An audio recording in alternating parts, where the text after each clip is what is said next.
La distance émotionnelle entre père et fille, un week-end avec mon père a ravivé notre lien et a tout changé, ***.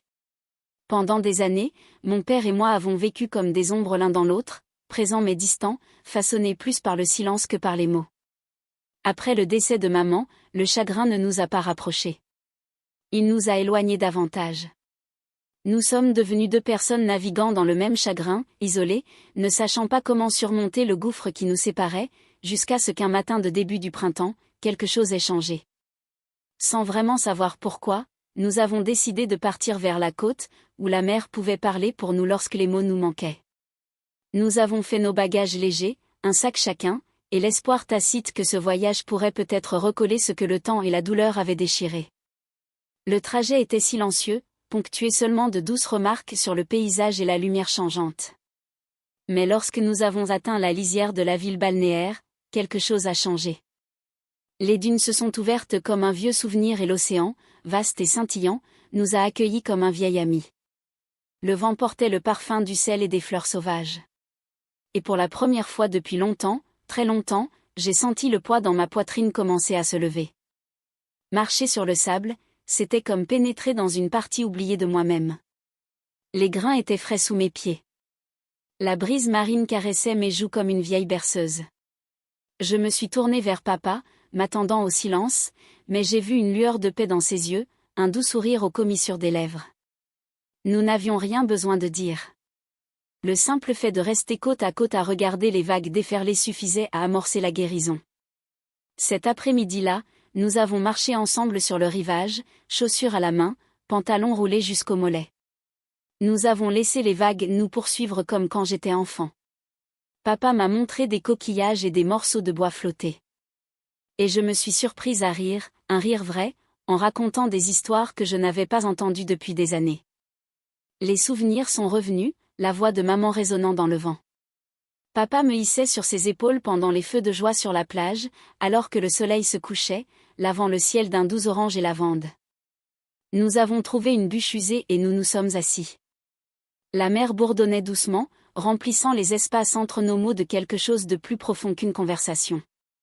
Puis, il a tendu la main et a pris la mienne. Ce simple geste, le pouvoir guérisseur de la nature, une excursion à la plage douce et familière, m'a noué la gorge. C'était la même main qui autrefois m'avait rattrapé quand j'avais trébuché, qui m'avait passé du pop-corn aux fêtes foraines et qui m'avait appris à conduire mon vélo. Je l'ai serré en retour, reconnaissante que même après tout ce temps, le confort de son contact puisse encore sembler si naturel. Ce soir-là, nous avons allumé un feu sur la plage. Les flammes crépitaient tandis que nous grillions des guimauves et regardions des étincelles danser dans le ciel nocturne. Je lui ai parlé du travail, de mes espoirs, des rêves que je n'avais jamais eu le courage de partager auparavant. Il écoutait non seulement avec ses oreilles, mais avec tout son cœur. Puis, il s'est ouvert aussi, des histoires de sa jeunesse, de ses peurs, de ses échecs, des choses que je n'aurais jamais imaginé qu'il partagerait. L'air nocturne nous enveloppait. Nous, et la lueur du feu, avons créé un espace où nous pouvions enfin nous retrouver, non pas comme père et fille perdus dans le temps, mais comme deux âmes qui se découvrent une nouvelle identité. Je me suis réveillée tôt le lendemain matin.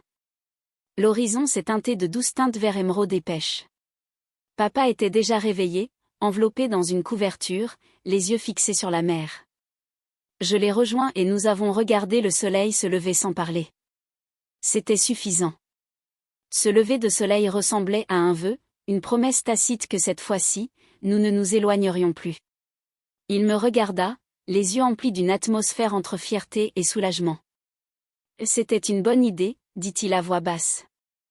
J'ai hoché la tête, incapable de parler, la gorge nouée.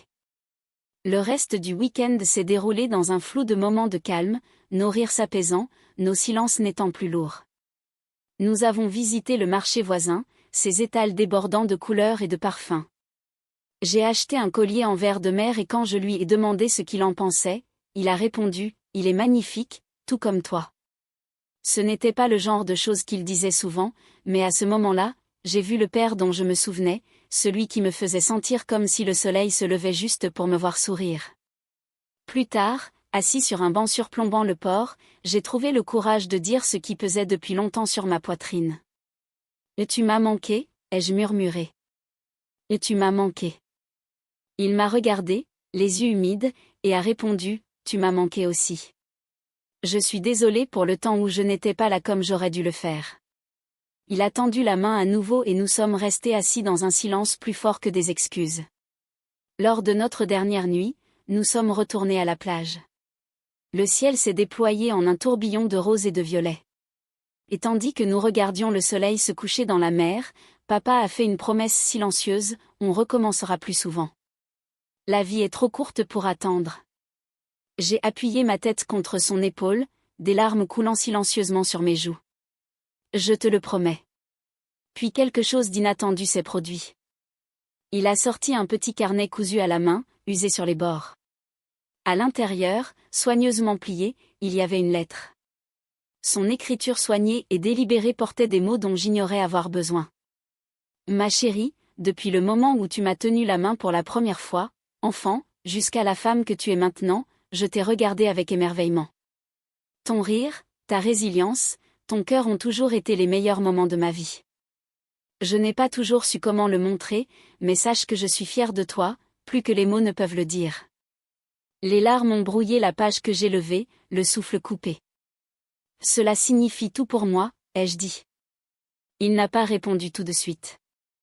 Il a juste soutenu mon regard avec cette même chaleur constante. Et tu n'as pas besoin de dire quoi que ce soit, a-t-il murmuré. Je voulais juste que tu saches. Cette nuit-là, au chalet, la pluie a tapé doucement sur les fenêtres. Nous étions blottis près du feu, enveloppés dans des couvertures. Nos rires doux et familiers remplissaient l'espace entre nous. Pour la première fois depuis des années, j'ai ressenti une sorte de paix que je n'aurais pas cru possible, non pas parce que tout était parfait, mais parce que nous avions retrouvé le chemin l'un vers l'autre. Alors que nous rentrions à la maison le lendemain matin, le paysage se brouillant à la fenêtre, je l'ai regardé. Il a croisé mon regard dans le rétroviseur et m'a souri.